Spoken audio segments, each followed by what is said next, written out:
Your version of Airbnb today is not the same as mine when I got started in 2014. When I got started, the industry was trendy and fun and new, and there's barely any hosts, and people were excited to use this platform that no one knew about. It was definitely the in thing. But now in 2023, the company has since gone public, survived fiascos like COVID and cancellations.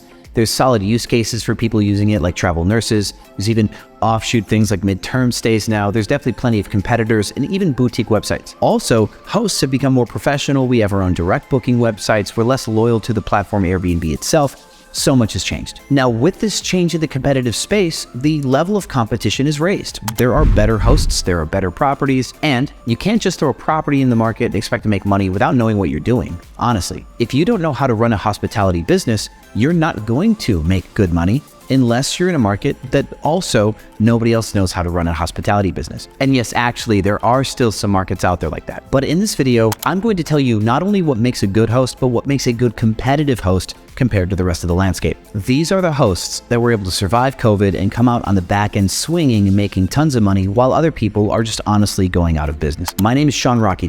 I've been in this industry for 8 years. I've seen a lot of people come and go, so I'm going to teach you how you can stick around. Let's go. Welcome back, YouTube world. Yeah, winter bust was fun, wasn't it? And yes, I believe that the bust is over. My students are doing just fine. We've had to make some changes, but we're good. It reminds me a lot of like how COVID was, where everybody got really scared. Airbnb canceled all of our bookings, our calendars were empty, people just gave up and quit, and the market flushed out. Well, the winter bust caused the market to flush out. There's a lot of people who honestly quit or went out of business. They ran out of cash. So now here we are on the back end of it. I do think that there will be people not joining right now because of the sentiment. There's been a lot of negative sentiment on the internet and other places where people are like, we're losing so much money.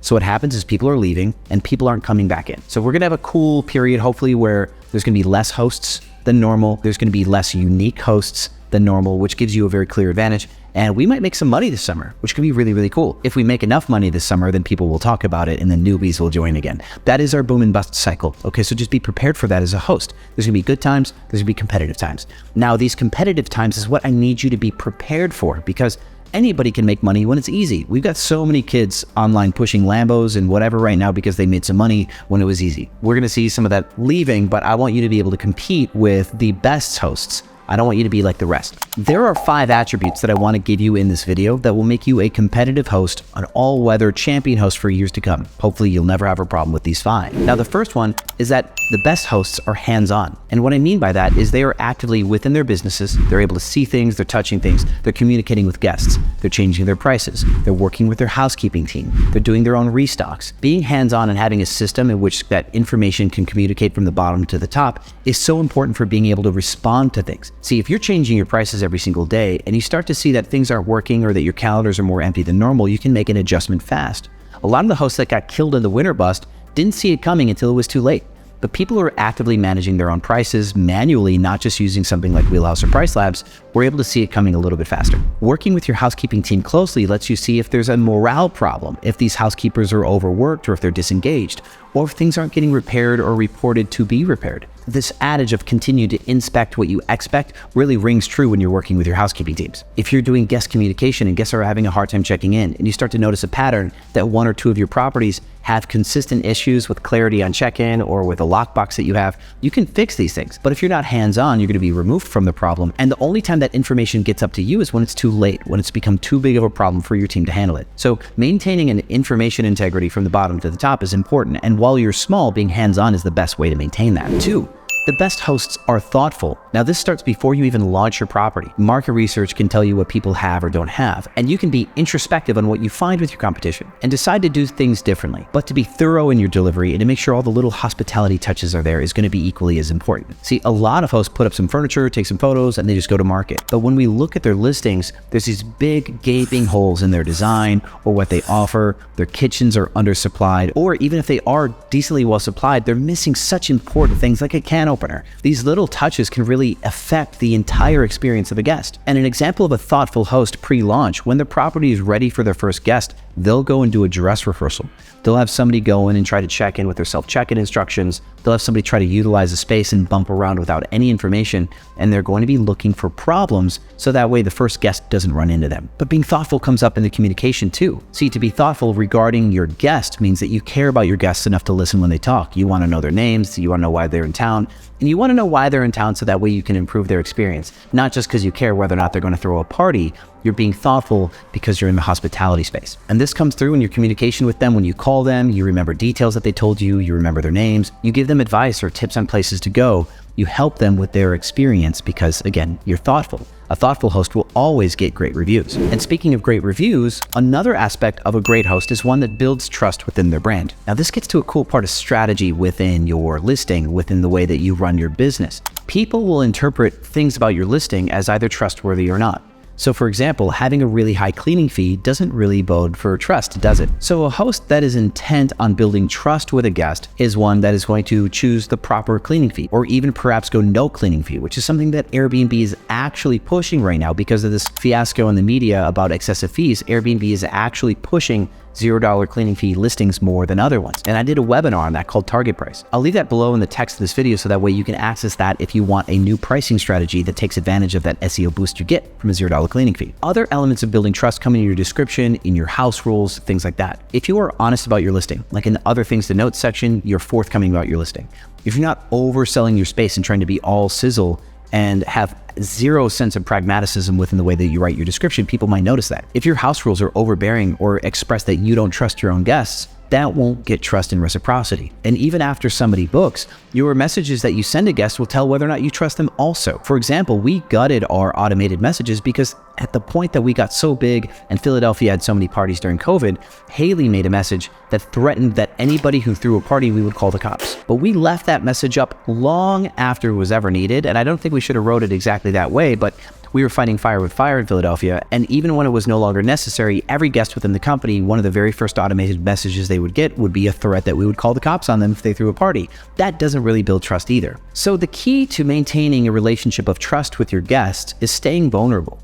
Not letting the bad guests from your past influence the way that you treat them today. You should be treating every guest like they had the opportunity for a wonderful stay, and you fully expect to give them that stay, regardless of what bad stuff has happened to you as a host. If you want to build trust with your guest, you need to lead with trust. The fourth attribute of a power host is to be adaptive. The reason why people went out of business during the bust is they did not adapt. The reason why people went out of business during COVID is they just did not adapt. As we go through these boom and bust cycles of oversupply and then undersupply because people quit, it gives us cool advantages, but it also gives us very clear challenges, which become advantages because other people will fail those challenges.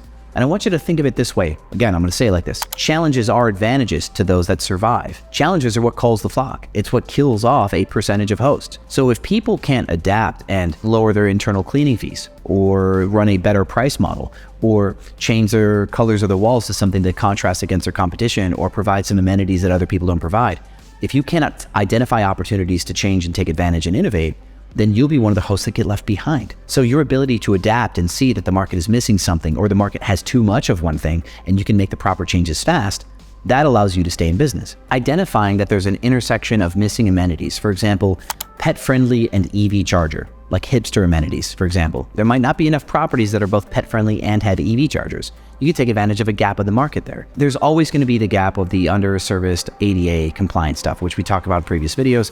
If you can be wheelchair accessible at all, that's a huge advantage. But if you notice that everybody's walls are white or light blue, then go do dark, do green, do purple, and see what happens. Test that out. Be willing to try a $0 cleaning fee. Be willing to try all sorts of variations of your listing and split test them. I did a webinar called Re-Algorithm, which shows how I split tested different aspects of a listing and the types of boosts that we got just from those little changes. And if you want to learn how the Airbnb algorithm works on a deep way, I'd recommend go watch the Re-Algorithm webinar. It's still available. Making adaptations will put you in a position of advantage for a short window of time, right? Let's say everybody's fishing in these waters and then you adjust first and go fish over here where the fish are now. You'll be the only one fishing out those waters for a while until everybody figures it out and they follow you. And then the next opportunity for innovation, you do it again. You go somewhere else and you're the only person servicing that customer group and you make all the money for a while until people follow you there again. Being adaptive faster than your competition allows you to grab the money first. And that's how you can make a lot of the money in the space. Because remember, we are in a deregulated space, one that you don't have to be good at this, one where there's not really much standardization,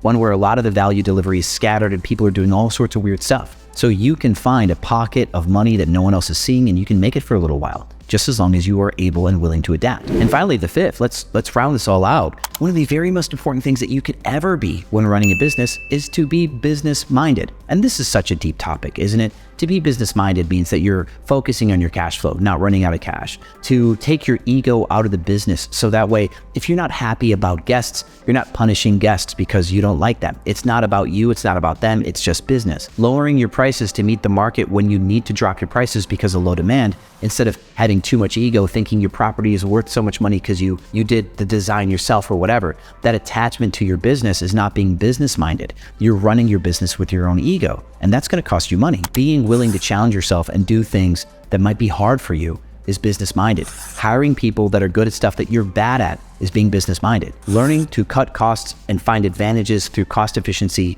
is being business-minded. Being willing to make changes when something was working and no longer is being business-minded. One of the biggest things that I've been teaching with my students is contrast with dark wall colors, finding novel design styles, finding underserviced amenities, making adaptations in markets to do things that other people aren't doing, but then slug it out on cost efficiency.